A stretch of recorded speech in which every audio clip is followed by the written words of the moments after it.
আসসালামু আলাইকুম फ्रेंड्स, আজকে আমি আপনাদের মাঝখানে মুরগির ছাল দিয়ে খুবই একটি মজাদার রেসিপি নিয়ে এসেছি। তো আপনারা অবশ্যই ভিডিওটি সম্পূর্ণ দেখবেন। প্রথমে আমি কড়াইতে তেল দিয়ে নিব।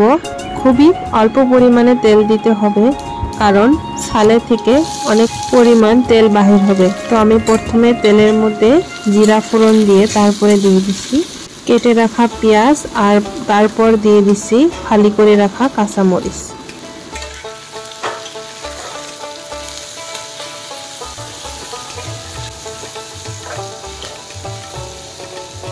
কিছুক্ষণ সুন্দর মতো ভেজে নিয়ে তারপরে দিয়ে দেব মুরগির ছালগুলো, যেটা আমি আগে থেকে পরিষ্কার করে রেখে দিয়েছিলাম।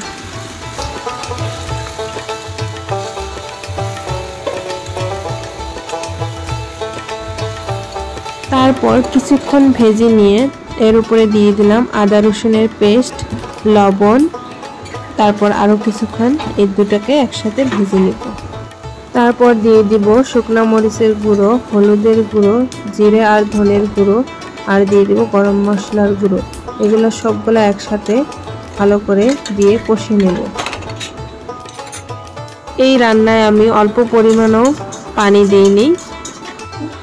মুরগির ছালে থেকে যে পরিমাণ তেল বাহির হয়েছে, এই তেল দিয়ে আমার মুরগির ছালটা পুরোপুরি সেদ্ধ হয়ে গেছে, রেডি হয়ে গেছে। নামানোর আগে আমি অল্প পরিমাণ ভাজা মশলার গুঁড়ো দিয়ে দিচ্ছি। এখন আমি নামিয়ে নিচ্ছি।